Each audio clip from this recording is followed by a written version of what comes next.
Hi, good evening friends.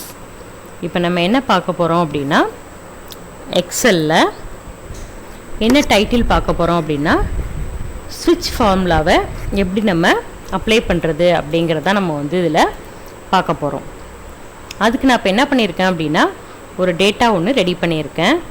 இந்த டேட்டாஸில் ஸ்விட்ச் கமாண்டை எப்படி நம்ம யூஸ் பண்ண போகிறோம் அப்படிங்கிறது தான். என்ன ரிலேட்டடான டேட்டாஸ் இது அப்படின்னா, இது ஒரு கம்பெனி நேம்ஸ்னு வச்சுக்கோங்க. இதில் ரேட்டிங் போடுறாங்க இல்லையா, இந்த ரேட்டிங்குடைய வேல்யூ, நம்ம ஒரு ரேட்டிங் வேல்யூ கொடுக்குறோம் அப்படின்னா அதுக்கு என்ன கமாண்ட் நமக்கு வரணும். ஃபார் எக்ஸாம்பிள், இந்த ரேட்டிங்கோட வேல்யூ நம்ம கொடுக்க போகிறது 1 அப்படின்னு இருந்துச்சு அப்படின்னு பார்த்தீங்க அப்படின்னா அதுக்கு என்ன கமாண்ட் கொடுக்கலாம். எக்ஸாம்பிள் குட்டு, பெட்டர், பெஸ்ட், என்ன கமாண்ட் வேணாலும் நீங்கள் கொடுத்துக்கலாம். அந்த மாதிரி தான் இப்போ நம்ம இதில் கொடுக்க போகிறேன்.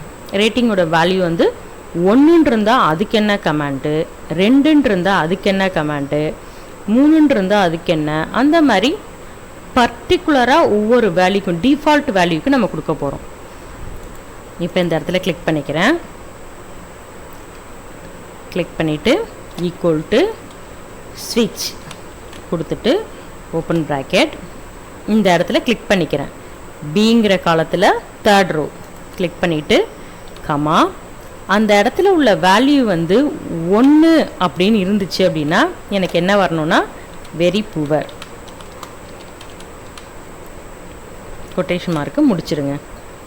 கமா 2 அப்படின்னு இருந்துச்சு அப்படின்னா புவர். இங்கே நீங்கள் இந்த கொட்டேஷன் மார்க்கை பொறுத்த வரைக்கும் நீங்கள் என்ன கொடுக்குறீங்களோ அதுதான் அப்படியே அங்கே டிஸ்பிளே ஆகும். ஸோ நீங்கள் எது வேணாலும் இந்த இடத்துல கொடுத்துக்கலாம். இந்த இடத்துல கமா, இன்கேஸ் 3 இருந்துச்சு அப்படின்னா ஸோ பெட்டர்னு வச்சுக்கிறீங்க, இல்லை பெட்டர் எதுனாலும் வச்சுக்கலாம்.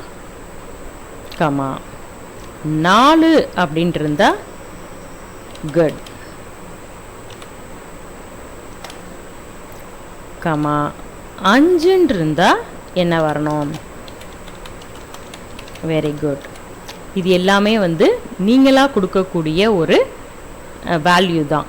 ஸோ அந்த கொட்டேஷன் மார்க்கில் என்ன நீங்கள் கொடுக்குன்னு நினைக்கிறீங்களோ அதை நீங்கள் கொடுத்துக்கலாம்.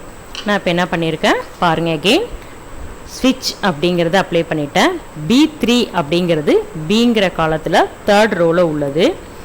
B3ல உள்ள வேல்யூ எனக்கு 1 இருந்துச்சு அப்படின்னா வெரி புவர் அப்படிங்கிறது வரணும். அதோட ரேட்டிங் வேல்யூ 1 இருந்துச்சுன்னா வெரி புவர் அப்படின்னு வரணும். 2 இருந்துச்சுன்னா புவர், 3 இருந்துச்சுன்னா பெட்டர், 4 இருந்துச்சுன்னா குட், 5 இருந்துச்சுன்னா வெரி குட் கொடுத்துட்டு என்ன பண்ணுறேன், இந்த இடத்துல ஒரு ஓப்பன் ப்ராக்கெட் இருக்கு இல்லையா. ஸோ இப்போ இதை நான் இங்கே என்ன பண்ணுறேன், க்ளோஸ் ப்ராக்கெட் கொடுத்து என்டர் தட்டுறேன். இப்போ இந்த இடத்துல பார்த்தீங்க அப்படின்னா 1 இருக்கிறதுனால வெரி புவர் அப்படின்னு வந்துருச்சு. 3 கொடுத்துருந்தா நம்ம என்ன வரணும்னு சொல்கிறோம், பெட்டர். அப்போ பார்த்தீங்கன்னா இந்த இடத்துல ஆட்டோமேட்டிக்காக அப்படி ட்ராக் பண்ணி இழுக்கிறப்ப பெட்டர். ஸோ இந்த மாதிரி எல்லாத்துக்குமே நீங்கள் ட்ராக் பண்ணி எழுத்தரலாம். இதுதான் இந்த ஸ்விட்ச் கமாண்டோட யூஸ். ஓகேவா, ஜஸ்ட் ட்ரை பண்ணி பாருங்கள், இது உங்களுக்கு யூஸ்ஃபுல்லாக இருக்கும். ஸ்விட்ச் கமாண்ட் அப்படிங்கிறது இந்த ரேட்டிங் இன்னும் நிறைய இடத்துலலாம் நீங்கள் இந்த ஃபார்முலாவை அப்ளை பண்ணி நீங்கள் உங்களுக்கு ஈஸியாக நீங்கள் எக்ஸலை ரன் பண்ணி கொண்டு போகலாம். ஸோ சின்ன சின்ன கமாண்ட்ஸாக தான் இருக்கும், பட் ஆனால் உங்களுக்கு எக்ஸலில் எல்லாமே யூஸ்ஃபுல்லாக இருக்கும். ஓகேவா, ஜஸ்ட் ட்ரை பண்ணி பாருங்கள். தேங்க்யூ.